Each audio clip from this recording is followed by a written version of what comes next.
بسم اللہ الرحمن الرحیم۔ السلام علیکم ورحمۃ اللہ وبرکاتہ۔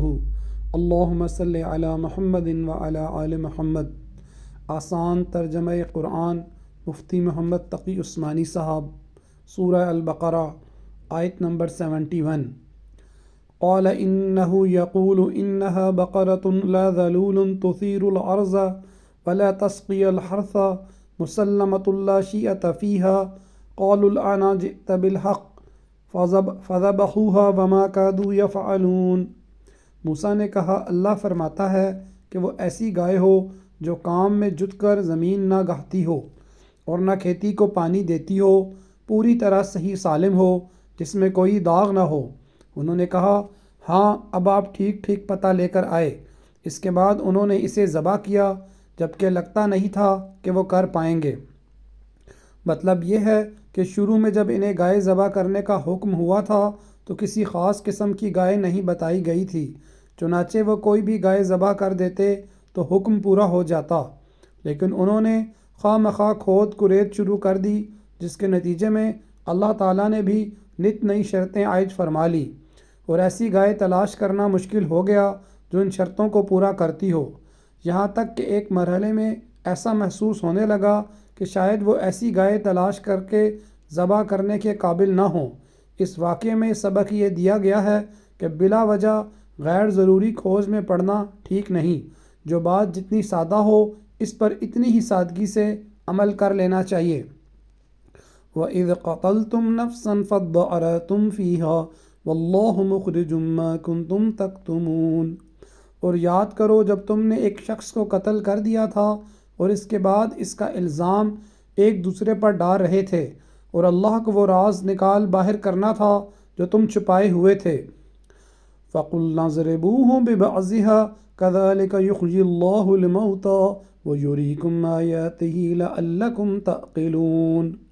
چنانچہ ہم نے کہا کہ اس مقتول کو اس گائے کے ایک حصے سے مارو، اس طرح اللہ مردوں کو زندہ کرتا ہے اور تمہیں اپنی قدرت کی نشانیاں دکھاتا ہے تاکہ تم سمجھ سکو۔ اس واقعہ کی تفصیل تاریخی روایات میں یہ آئی ہے کہ بنی اسرائیل کے ایک شخص نے اپنے ایک بھائی کو اس کی میراث حاصل کرنے کی خاطر قتل کیا اور اس کی لاش سڑک پر ڈال دی، پھر خود ہی حضرت موسیٰ علیہ السلام کے پاس شکایت لے کر پہنچا کہ قاتل کو پکڑ کر سزا دی جائے۔ اس موقع پر حضرت موسیٰ علیہ السلام نے اللہ تعالیٰ کے حکم سے انہیں گائے ذبح کرنے کو کہا، جس کا واقعہ اوپر گزرا۔ جب گائے ذبح ہو گئی تو آپ نے فرمایا کہ گائے کا کوئی عضو اٹھا کر مقتول کی لاش پر مارو تو وہ زندہ ہو کر قاتل کا نام بتا دے گا۔ چنانچہ ایسا ہی ہوا، اور اس طرح قاتل کا پول کھل گیا اور وہ پکڑا گیا۔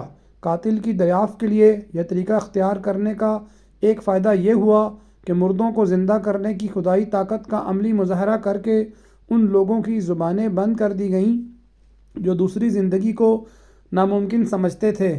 غالباً اس واقعے کے بعد ہی بنی اسرائیل میں یہ طریقہ جاری ہوا کہ جب کوئی شخص مقتول پایا جائے اور قاتل کا پتہ نہ چل رہا ہو تو ایک گائے ذبح کر کے اس پر اپنے ہاتھ دھوئیں اور قسم کھائیں کہ ہم نے اسے قتل نہیں کیا، جس کا ذکر بائبل کی کتاب استثناء 1:12-8 میں آیا ہے۔ ثم قست قلوبكم من بعد ذلك فهي كالحجارة أو أشد قسوة وإن من الحجارة لما يتفجر منه الأنهار وإن منها لما يشقق فيخرج منه الماء وإن منها لما يحبط من خشية الله وما الله بغافل عما تعملون۔ اس سب کے بعد تمہارے دل پھر سخت ہو گئے، یہاں تک کہ وہ ایسے ہو گئے جیسے پتھر، بلکہ سختی میں کچھ ان سے بھی زیادہ، کیونکہ پتھروں میں سے کچھ ایسے بھی ہوتے ہیں جن سے نہریں پھوٹ بہتی ہیں، اور انہی میں سے کچھ وہ ہوتے ہیں جو خود پھٹ پڑتے ہیں اور ان سے پانی نکل آتا ہے، اور انہی میں وہ پتھر بھی ہیں جو اللہ کے خوف سے لڑک جاتے ہیں، اور اس کے برخلاف جو کچھ تم کر رہے ہو اللہ اس سے بے خبر نہیں۔ یعنی بعض مرتبہ تو پتھروں سے چشمے نکل آتے ہیں، جیسا کہ بنی اسرائیل خود دیکھ چکے تھے کہ کس طرح ایک سنگلاخ چٹان سے پانی کے چشمے بہہ پڑے تھے، اور بعض اوقات بھاری مقدار میں تو پانی نہیں نکلتا مگر پتھر شک ہو کر تھوڑا بہت پانی نکال دیتا ہے، اور کچھ پتھر اللہ کے خوف سے لڑک بھی پڑتے ہیں مگر ان کے دل ایسے سخت ہیں کہ ذرا نہیں پسیجتے۔ کسی زمانے میں یہ بات کچھ لوگوں کی سمجھ میں نہیں آتی تھی کہ پتھر جیسی بے زبان چیز میں خوف کا کیا تصور ہو سکتا ہے، لیکن قرآن کریم نے کئی جگہوں پر یہ حقیقت واضح فرمائی ہے کہ جن چیزوں کو ہم بظاہر بے جان یا بے شعور سمجھتے ہیں ان میں بھی کچھ نہ کچھ شعور موجود ہوتا ہے۔ مثلاً دیکھیے سورہ بنی اسرائیل اور سورہ احزاب۔ لہٰذا اگر اللہ تعالیٰ یہ فرما رہا ہے کہ کچھ پتھر اللہ کے خوف سے لڑک جاتے ہیں تو اس میں کوئی تعجب کی بات نہیں ہے۔ آج تو سائنس بھی رفتہ رفتہ اس نتیجے پر پہنچ رہی ہے کہ جمادات میں بھی نمو اور شعور کی کچھ نہ کچھ صلاحیت موجود ہوتی ہے۔ افتطمعون ان یؤمنوا لکم وقد کان فریق منہم یسمعون کلام اللہ ثم یحرفونہ من بعد ما عقلوہ وہم یعلمون۔ مسلمانوں، کیا اب بھی تمہیں یہ لالچ ہے کہ یہ لوگ تمہارے کہنے سے ایمان لے آئیں گے، حالانکہ ان میں سے ایک گروہ کے لوگ اللہ کا کلام سنتے تھے، پھر اس کو اچھی طرح سمجھنے کے بعد بھی جانتے بوجھتے اس میں تحریف کر ڈالتے تھے۔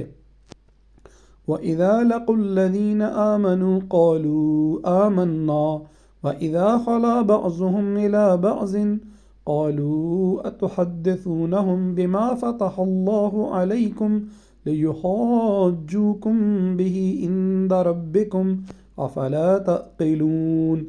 اور جب یہ لوگ ان مسلمانوں سے ملتے ہیں جو پہلے ایمان لا چکے ہیں تو زبان سے کہہ دیتے ہیں کہ ہم بھی ایمان لے آئے ہیں، اور جب یہ ایک دوسرے کے ساتھ تنہائی میں جاتے ہیں تو آپس میں ایک دوسرے سے کہتے ہیں کہ کیا تم ان مسلمانوں کو وہ باتیں بتاتے ہو جو اللہ نے تم پر کھولی ہیں تاکہ یہ مسلمان تمہارے پروردگار کے پاس جا کر انہیں تمہارے خلاف دلیل کے طور پر پیش کریں؟ کیا تمہیں اتنی بھی عقل نہیں؟ تورات میں آخر زمانے میں آنے والی نبی کی جو پیشن گوئیاں موجود تھیں وہ تمام تر نبی کریم صلی اللہ علیہ وآلہ وسلم پر صادق آتی تھیں۔ بعض منافق یہودی جو مسلمانوں کے سامنے اپنے آپ کو مسلمان ظاہر کرتے تھے یہ پیشن گوئیاں مسلمانوں کو سنا دیتے تھے۔ اس پر دوسرے یہودی تنہائی میں ان کو ملامت کرتے تھے کہ مسلمان ان پیشن گوئیوں کو جان لیں گے تو قیامت میں ہمارے خلاف استعمال کریں گے اور ہمارے پاس ان کا کوئی جواب نہیں ہوگا۔ ظاہر ہے کہ یہ انتہائی بے وقوفی کی بات تھی، کیونکہ اگر مسلمانوں سے یہ پیشن گوئیاں چھپا بھی لی جائیں تو اللہ سے تو نہیں چھپ سکتی۔ اولا یعلمون ان اللہ یعلم ما یسرون وما یعلنون۔ کیا یہ لوگ جو ایسی باتیں کرتے ہیں یہ نہیں جانتے کہ اللہ کو ان ساری باتوں کا خوب علم ہے جو وہ چھپاتے ہیں اور جو وہ ظاہر کرتے ہیں۔